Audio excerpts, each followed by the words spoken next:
Welcome back, and we are now getting underway with our new session, and we are continuing on in this video with our historic sequence on ancient Athenian history. And in this video, we're now going to also take up the second of the plays by Aeschylus that you've read, the one called Seven Against Thebes. I might recommend that you pause your video and get out your translation of Seven Against Thebes to discuss a little bit later, and be ready to follow along the summary outline that I'll provide for that afterwards. But for right now, we're going to, as I say, continue on with the Athenian history that we were taking up in the last couple of sessions in that series of historic videos. And we're going to cover the subject of the Delian League today. So we're emerging now historically from the period of history when the Athenians and the other Greeks had taken on the Persians. As we talked about before, the Athenians and the Spartans, especially teaming up together, had successfully defeated the Persians in battle. And now the main concern that comes up with the Greeks is, how are we going to ensure that the Persians don't come back and attack us again? Or if they do, what will we do in order to be ready? So that's essentially the genesis of what's referred to by modern scholars as the Delian League. That, in a way, though, is actually a misnomer because it was not called that back then. And the only reason why it's referred to as Delian is because of the specific role of the island of Delos that I will touch upon in a moment.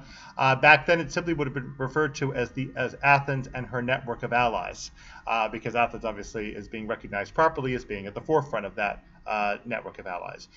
So it was not referred to back then as the Delian League, but we use that as a convenience because we're referring to this confederacy of island nations and cities on the east coast of the Aegean Sea, the west coast of Asia Minor, to distinguish it from other similar kinds of confederacies that happened with other cities, including Athens herself in the next century, the so-called Second Athenian Confederacy in the 4th century BC, which we don't discuss in this course.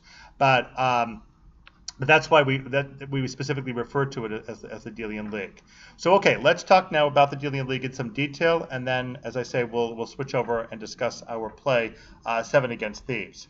All right, so as we mentioned, the Athenians had, in the year 478 BC, had just successfully helped to defeat the Persians in their second of 2 invasions of Greece, in the Battle of Salamis, first in 480 BC, and then the Battle of Mycale in 479 BC, which happened the same year that the Spartans also defeated the Persians at Plataea in 479 BC near Thebes. Here's the reference to Thebes down here.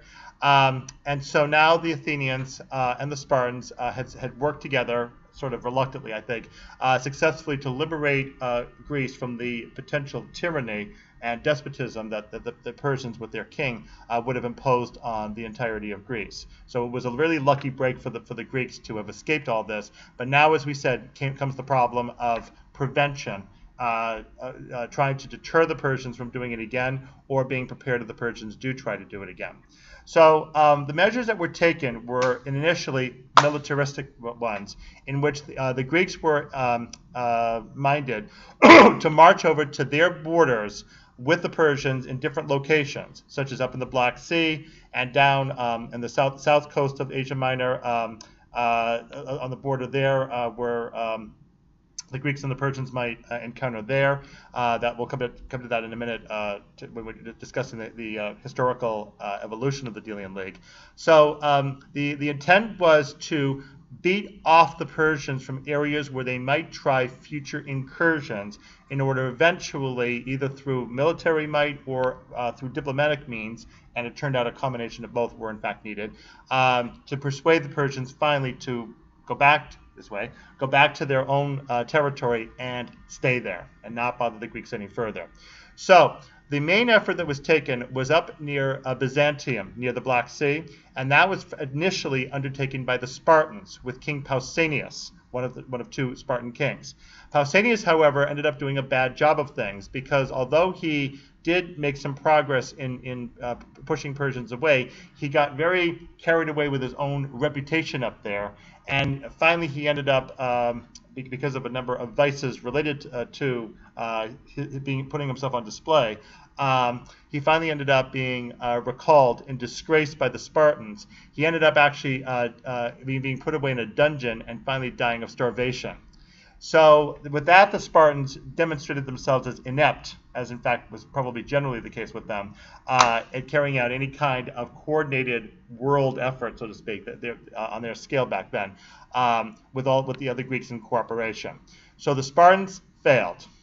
As a result, the Athenians ended up stepping into the gap left by the Spartans, and that was the first step in bringing to pass the Delian League in 478 BC. The way it basically worked was, right here, tribute. The Athenians went around to the various islands out in the Aegean Sea, as well as the cities along the west coast of Asia Minor, especially the Ionian cities, the ones that had this old connection with the Athenians from the so-called Ionian migration many years ago, when they had emigrated out of mainland Greece over to the east to get away from the Dorians. That was the old mother city approach that the Athenians had with the Ionians that they developed in their mythology. So now we have this connection between the Athenians and the Ionians. So the Athenians go around to the Ionian cities and the islands, saying to all of them, all of you are sitting ducks. The Persians are going to come back again someday. This is all, of course, propaganda, and attack you. And you won't have any way to defend yourself. So what you need to do is pay us some tribute, some money or ships, to help maintain our navy. We will come around, patrol the Aegean Sea, and keep the Persians away from you. And we will work militaristically in the east to get the Persians pushed further back so as to not disturb you any further.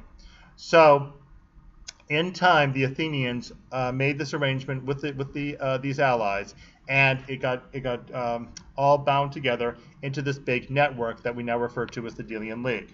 The reason why it was called that is that the tribute that was being paid in to the League, which was meant to support the Athenian navy specifically for the purpose of fending off Persians, all of that money was kept on the island of Delos in special treasuries. This was the case until the 450s BC, more on that in just a bit. But initially, there were special treasuries that were built on the island of Delos in which the money was kept. And again, the idea of these contributions was to help support Athenian ships, which were quite expensive to support. It was supposed to take at least a talent a year, an enormous amount of money, in order to support just one ship of the fleet. So it was a lot of money with all the maintenance of the ships themselves, the wood and such, and various tools like the oars, and also having to train the navies and keep them fed and pay their salaries and all that type of thing. There was a lot of money involved. So the Athenians needed that kind of financial support, so they said. So the money came in to the island of Delos and was stored there. Also, there were annual meetings held on the island of Delos, within which each member state was granted one vote. What it turned into, though, was that it was really a review of Athenian policy, since the Athenians were, in fact, in charge of this entire network, and because all these other cities were dependent on the Athenians for protection, so it seemed. The Athenians ended up essentially dictating policy at these meetings, but at least on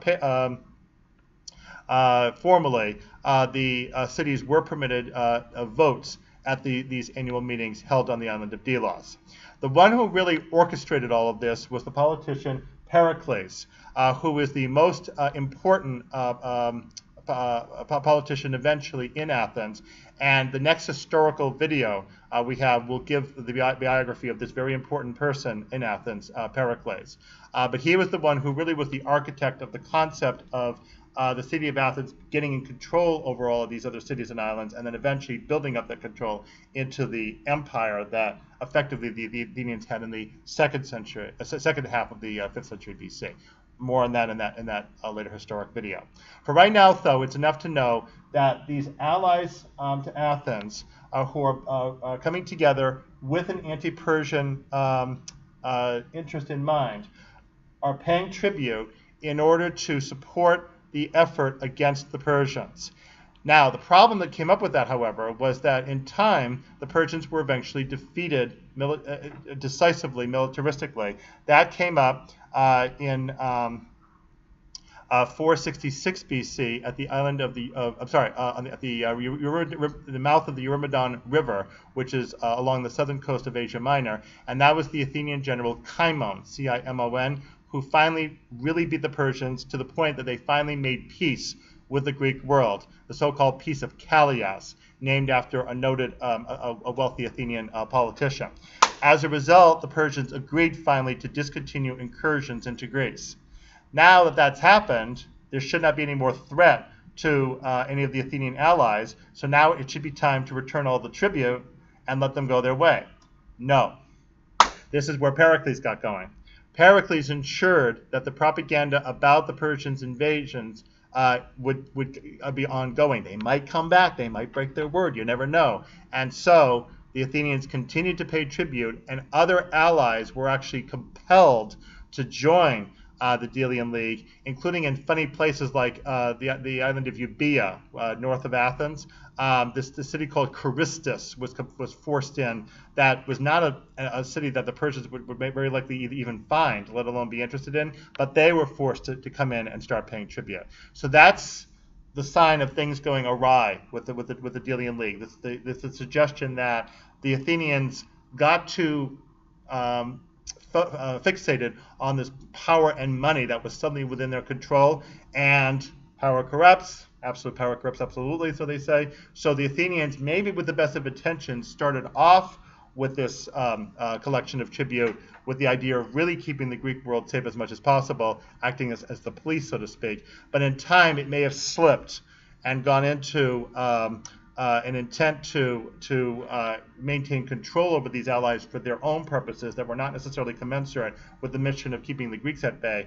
And then it does appear eventually to have become purely imperialistic, especially with Pericles pulling the reins, and finally did actually become the empire that was challenged by the Spartans and their allies in the Peloponnesian War.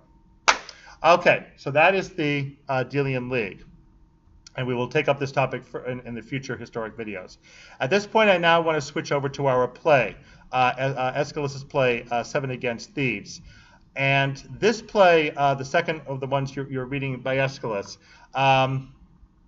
is written in 467 BC, which you'll notice is just about the time that the intervention into Greece by the Persians comes to an end. Approximately then, it's actually the following year that the battle formally ends it. 467 BC also is 5 years after the Persians that we talked about in a previous video, published in 472 BC. Now, with 472 BC, the Persians, we have the sense that the Athenians have illustrious reputation with all of the other Greeks because of their great success in defeating the Persians quite against the odds at sea at the Battle of Salamis. Now, by the time you get to 467 BC, though, as I may have hinted up here with the Delian League, there's already a sense that there's a lot of discomfort, potentially, among the Greeks about this increasingly growing power the Athenians are amalgamating with these allies. Certainly by the time you get to here, there's already a sense that that the Athenians may be going one bridge too far. And in fact, this was also the same year that we had the first revolt that happened against the Delian League. That's going to be covered more fully in a later video. But some of the allies finally said, we don't need protection from the Athenians anymore. The Persians aren't going to bother us. Why do we have to continue paying tribute like this? And they tried to get out of the Delian League. Unfortunately, everybody forgot to read the fine details on the contract that said any effort to withdraw from the Delian League without permission of the mother city Athens will be subject to very strict punishment, which may be anything from the garrison of the city to entire extermination of the population. Oops, nobody saw that. So one of the islands, it was the island of Naxos, revolted in 467 BC, and the Athenians quashed the rebellion. And that was the first real instance that could be seen publicly that the Athenians were really driven by some other type of intention with regard to the Athenian League. So now we come Now we come to the actual play 7 Against Thebes. What's interesting about this particular play is that we have here the depiction of the city of Thebes, which is the aggressor against Athens, of course, in the Peloponnesian War, much later as an ally of Sparta. But in 7 Against Thebes, we have Thebes itself as the one that's under attack. The reason why this has come about, of course, is that the Thebans had two brother kings, Eteocles and Polynices. These are the two brothers, sons of Oedipus. And Oedipus, of course, is the famous disgraced king that we're going to be seeing in a later play by Sophocles. The one who ended up blind because he blinded himself. He killed his father, married his mother. And once he ended up in exile, then the rule was supposed to be divided up between Eteocles and Polynices. But it didn't work out that way. Eteocles was the first king, and then when it was Polynices' turn, it was supposed to be on a 6-month rotation. Eteocles refused to let Polynices be the new king. So Polynices withdrew from Thebes and got his uncle Adrastus in Argos to arrange for 6 other warriors to join Polynices and attack Thebes all together, a group of 7 attacking the 7 gates of Thebes, and that's why it's referred to as the 7 Against Thebes. You'll realize if you are familiar already with the story Antigone, given to us in Sophocles, that this actually is the predecessor story to the tragedy that occurs with Antigone and her uncle Creon in Sophocles' play. But of course you'll see that later when you actually read the Sophocles play. Okay, so now we have the play itself, in which we have Eteocles in difficulties because he has the city of Thebes under his administration being attacked by his brother and his brother's allies.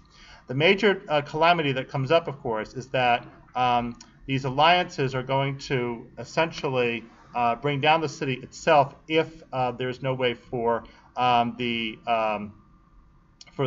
city to hold it off. And there's also a likelihood that there will be a personal duel eventually between Eteocles and Polynices, the two brothers.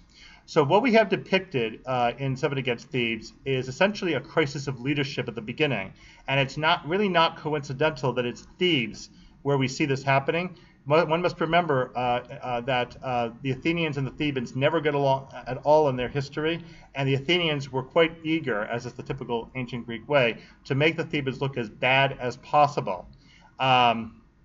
The Thebans, in fact, had actually betrayed the rest of Greece during the Persian Wars because they had Medized, that is, gone over to the Persian side and permitted the Persians to come all the way down through Greece into Athens to actually invade the city of Athens itself. So the Athenians weren't very forgiving of the Thebans on that basis, and so that could be one of numerous motivations for making the Thebans look pretty bad here. So in this crisis of leadership, we have Eteocles who is trying to galvanize the city into holding off the attack by his brother Polynices. The problem is that the women of the city are seemingly very cowardly, or at the very least very scared of what might happen, and they're going around lamenting everywhere. And Eteocles, the king, has to do everything again to quiet them all down. And that's quite ironic because they are actually the chorus who are supposed to be singing out in public, and also as women of society, if there's any lamentation to happen, it's often the women who perform this public lamentation. But here's Eteocles, the king, telling them basically shut up. And that's a very strange depiction, especially in one of these early plays. So Eteocles has this conflict with the chorus, and eventually the chorus do finally quiet down, and Eteocles can finally get to the business of trying to run the war. We then have this very dramatic depiction of the 7 warriors, especially their armor and the symbols on their shields. It probably would have been quite ceremonious for the audience to listen to, and very likely what was really the centerpiece of the play from the standpoint of the audience. So Eteocles then matches each of the warriors with one of his own allies, and then finally, of course, he and Polynices themselves are going to face off in combat. So we then move quickly to the outcome of that of the war, which is that Eteocles and Polynices do end up, in fact, committing interactive duel between them, and finally dying each one at the other's hand. Now comes the crisis that is depicted in Sophocles' play, but apparently was also added to this play afterwards. We don't think that this was part of the original Aeschylean production. And that's the conflict between Antigone and Ismene, the two sisters of the two deceased brothers, because now comes the edict from the city of Thebes that Eteocles, the loyal king, will be given a state burial, but Polynices, the traitor brother, will be thrown out of the city and left out as a corpse to be eaten up by crows. And so Antigone wants to give that disgraced brother a proper burial because she is the sister and that's her family duty. And Ismene is disagreeing with that, saying, no, that's not our place. We are women. We have to obey the laws of the city. And so it's that conflict that is just getting going, and it even divides the chorus so that one part of the chorus accompanies Antigone and one part accompanies Ismene. And although the herald, who can see trouble coming, tries to dissuade Antigone from taking that course, she refuses. And that's how the course splits off.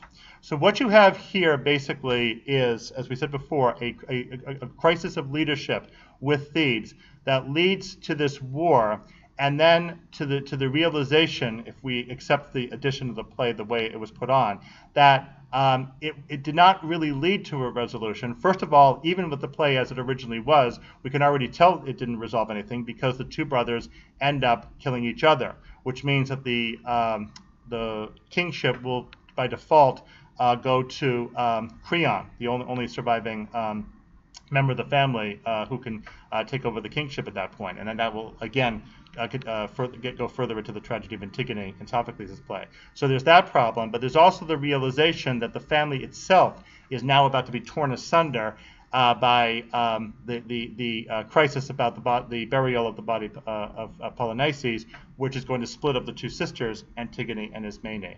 So what you see here is what could have been a resolving battle does nothing of the sort. If anything, it does the opposite. It leaves a lot more chaos and dissension in place than was already in existence.